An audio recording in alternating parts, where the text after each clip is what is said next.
So I've been noticing a lot of people recently in the comment section, on Twitter, on Facebook, on MySpace, and they all say one thing, the same exact thing. OmegaPro, clean your fucking room. You know what I'm saying? Not gonna fucking happen, bitch. Not gonna fucking happen.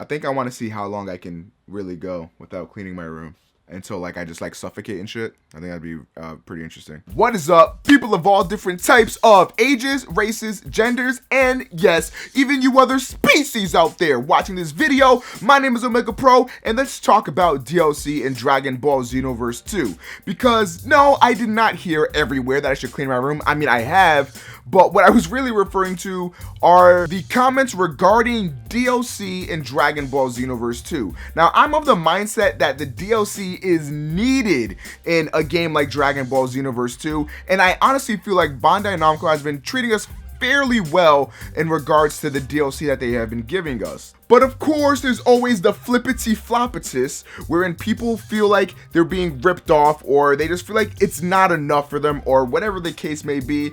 And this is going to be a video talking about my point and why I believe that the DLC is one, important, and two, why the DLC we're already getting is pretty damn good. So let me counter one point, and that is the point that people say that the DLC we're getting in Dragon Ball Xenoverse 2 should have been there from the game's conception, that when the game launched, it should have had these DLC characters or whatever they're putting in DLC already into the game. And this point mainly comes from other video games like Street Fighter and stuff like that, where they will actually ship a game and have the DLC characters on the disc, like they're made, they're in the game, they're readily accessible, but they lock them off, and so they release them behind a paywall, and you gotta pay to get those characters, which is some bullshit. So people feel like, hey man, I don't want Bandai Namco doing the same exact thing with Dragon Ball Xenoverse 2, and they're not.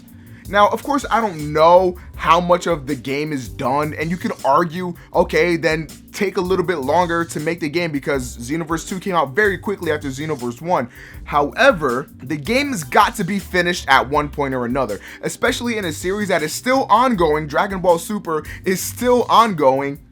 They can't sit there and make Merge Zamasu or whatever, Black Zamasu, like 2 seconds before the game launches, you know? At some point, they have to finish the game and be like, all right, the game is done. Here you go. Have at it. So yeah, it sucks that there's some characters, like movie characters, for example, that we don't have in the game, such as like BoJack and shit. And you can make an argument for that. However, it's not like these characters were purposefully omitted with the thought process that they were going to charge you later for them. Like, I don't really think that was it. I think that they finished their main game, they wrote out their story, they finished their story, and if they do add these characters, then they would come at a later date for a price to pay, because it would get to a point where they're just sitting there and they're delaying their development, delaying, and so they can fit all these characters in and have all this crazy shit in, and then we wouldn't have had Dragon Ball Xenoverse 2 to begin with. Now, I get it.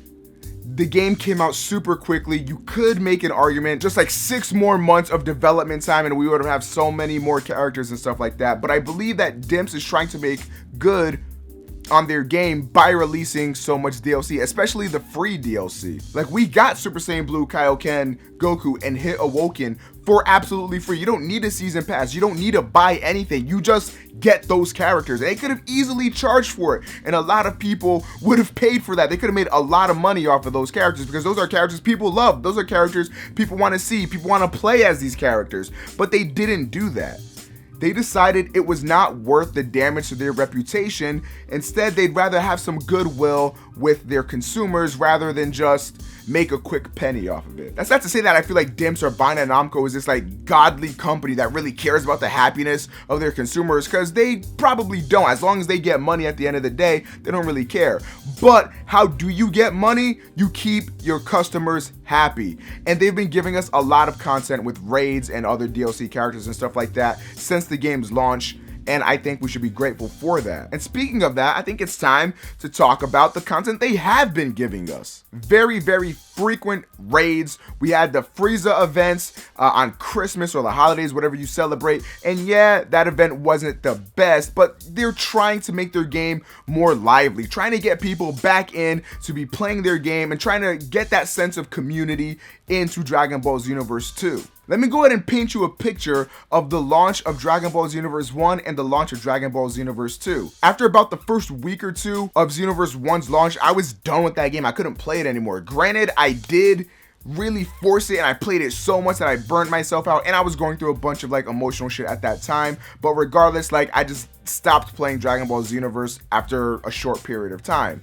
Now we're in Xenoverse 2 and I'm playing the game like a few months later. I think that says a lot for one, how good the improvements to the game actually were, and of course for two, the content that they're adding in, because I feel like when the raids come on or there's a new character released, I want to play that and I want to experience that. And yeah, they did do that with Dragon Ball Xenoverse 1. However, I feel like they're handling it a lot better now with the free DLC and the paid DLC. I just feel like as a person that has the season pass, I don't feel ripped off for the season pass. I feel like I'm getting my money's worth out of that. But I could also see on the flip side where if I was a free player, how I wouldn't be too upset about not having the season pass, because you've got to understand, they've got to make money. They've got to entice you some way to get their season pass, so that way they can make more money. They are a business after all. So not everything can be free, but I would feel like the free stuff that I was getting is still good enough for me to be pretty happy about it. There's only one argument that I could see you could really make for this DLC and the free way they're doing DLC, because how it seems is that the free DLC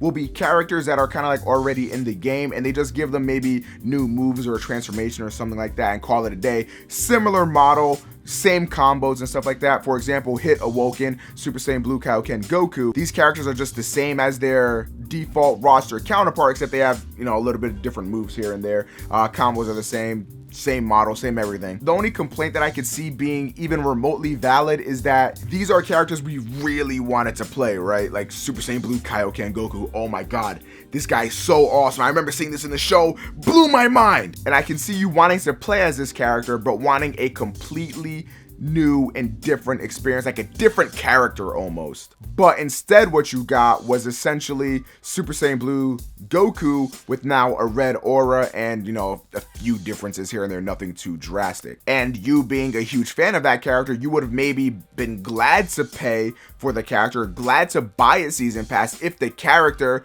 had vast improvements, if the character had completely new combos, completely new supers and everything. Like everything was just completely different about the character. You would have rather paid for a more in-depth character than get it for free, but it's more of a watered down one. And I can understand that. However, how much different do you expect Super Saiyan Blue Kaioken Goku to really be? I mean, at the end of the day, it's still Super Saiyan Blue Goku. At the end of the day, he still has Kamehameha and all that stuff, you know? I don't think there's much different they could have made that character anyway, so why not have just made him for free? I just feel like DLC is always an interesting topic for some of my favorite games, because you have some camps of people that really truly appreciate DLC. They appreciate the additional content to one of their favorite games, prolonging one of their favorite games. But then you have people that feel like they paid $60 hard-earned dollars. That's not cheap at all. $60, that's like you could get like a week's worth of groceries or something for that. But instead you choose to buy a game, and then a few months later, there's new characters and, you know, new quests and all that stuff that you have to pay for. I can see how people might get upset at that. And in a perfect world, sure, I would rather have everything be in the game at launch and not have to pay anything afterwards, or not have to wait for anything afterwards, and just have everything there. Like the good old days, Tenkaichi 3, Tenkaichi 2, all those games, you know, the game shipped and that was the game. It had everything, you know?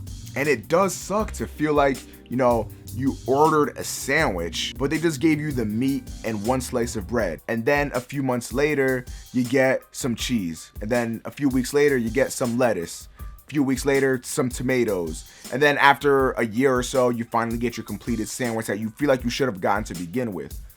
But this is a new day and age, and for the characters that we're seeing coming to Dragon Ball Xenoverse 2, with the exception of maybe Champa and Vados, these are characters that from the development time of Dragon Ball Xenoverse 2, they had no idea even existed. So there's no way for these characters to have been put in. But that also doesn't excuse the different PQs, the different, you know, mentors and different kind of things like that, other content that maybe we could have gotten in the game, because a lot of the parallel quests and stuff like that, even like cutscenes and stuff, are reused from Xenoverse 1. So where did all the development time really go to? I think it's a very interesting discussion, and I'm very interested to see what you guys have to say about it. So please comment in the comment section down below on what you feel about this topic. Do you think that DLC is needed in Dragon Ball Xenoverse 2, or even in the future for Dragon Ball Xenoverse 3? How do you think they should tackle DLC in the future? Leave a like rating on this video if you did enjoy this discussion. Subscribe here if you're new. We got Xenoverse 2 all the time. Of course, my name is OmegaPro.